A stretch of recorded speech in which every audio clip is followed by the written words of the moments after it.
power is a slippery concept. For some, it's a corner office, or a private jet, or the ability to ruin someone's weekend with a single email. For me, power looks like two rectangles of asphalt, two parking spots at the bottom of a hill. The hill itself is cruel. At the top sits the half-built skeleton of a house we're constructing, and the only way up is a footpath. No road, no driveway, not even a goat trail wide enough for a wheelbarrow. Every nail, every beam of lumber, every bag of cement must be carried up by hand. It's Sisyphean, if Sisyphus wore a hard hat and steel-toed boots. By 9 in the morning, my Fitbit is already congratulating me for climbing the equivalent of a skyscraper, and I imagine a group of researchers at Fitbit headquarters staring at my data, wondering if I'm trapped in some stairwell and need rescuing. Those two parking spots at the bottom are our lifeline. They've been officially marked with "No Parking, Tow Away Zone" signs, which in theory should protect them.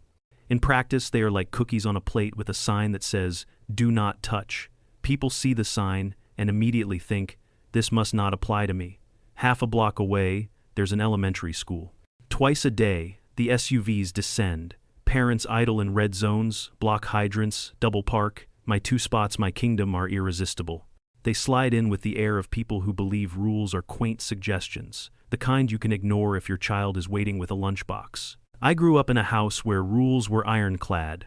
My father was the type of man who scolded jaywalkers, not out of civic duty but because he genuinely believed it was his responsibility. My mother once apologized to a plumber who fell asleep on our couch. In our family, politeness wasn't optional, it was genetic. To this day, I can't cross against the light without a pang of guilt, as though my father might appear from beyond the grave to yank me back by the collar. So, when I see someone in an SUV take one of my spots, it's not just inconvenient, it feels like a betrayal of civilization itself. I don't rage, exactly, I deflate. It's the same feeling you get when someone cuts in line at the grocery store. The world won't end, but you know society has slipped a little further down the drain. On Tuesday, it happened again. A white SUV, windows tinted, glided into one of my spaces. Inside sat a woman with sunglasses so large she looked like a housefly. She scrolled her phone, air conditioning running, the picture of entitlement. I tapped on the window. "Excuse me," I said. "We have a delivery truck coming. Could you move?" She sighed, not even glancing up. "Relax. I'll only be a few minutes." No one has ever told me to relax while I was actually relaxed. The word is always deployed when you are visibly on the edge. My dentist once told me to relax moments before stabbing my gums with a needle. My sister told me to relax when I discovered she'd borrowed my shoes and left them in the rain.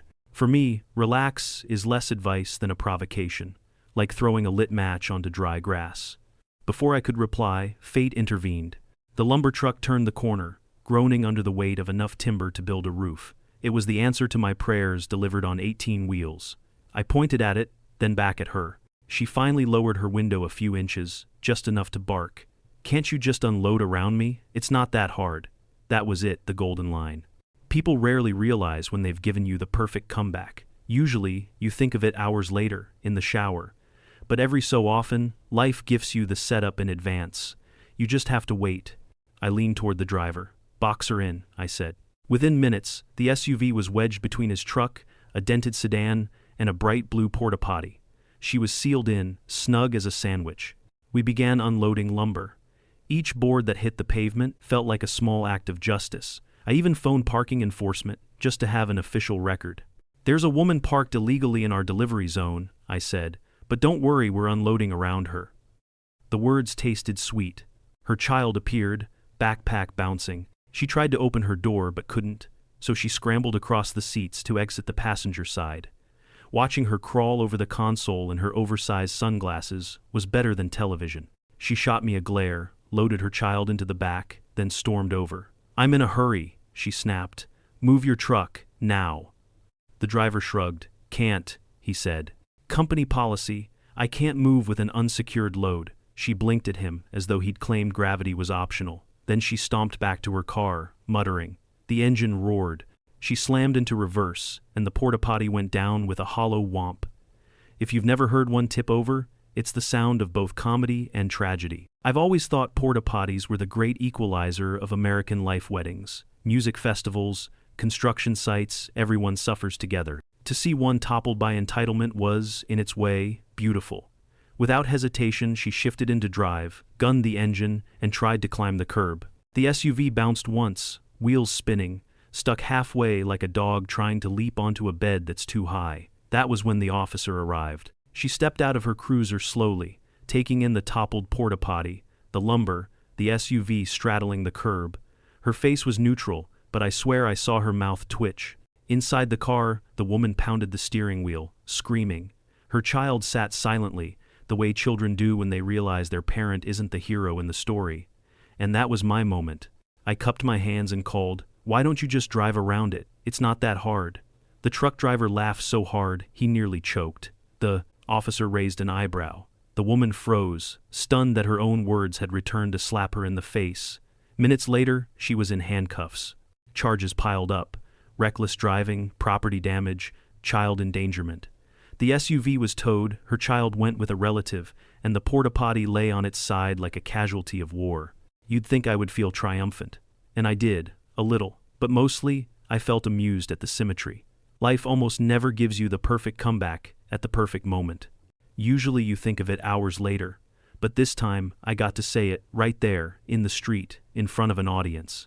That night, when I told the story to friends, they laughed hardest at the porta potty. Not the handcuffs, not the tow truck, not even my line. Just the image of her crashing into a portable toilet and sending it toppling like a domino. It reminded me that no matter how carefully I narrate my life, the world insists on editing for slapstick. My grand lesson about entitlement and justice had been reduced to bathroom humor, and honestly, that felt right. I carried lumber up the hill for the rest of the afternoon, sweating and aching, but lighter somehow. My kingdom was safe again. For one absurd day, the world had arranged itself perfectly. The selfish punished, the rules upheld, and me sawdust in my hair, legs burning walking up a hill, like a man who had, at last, won something.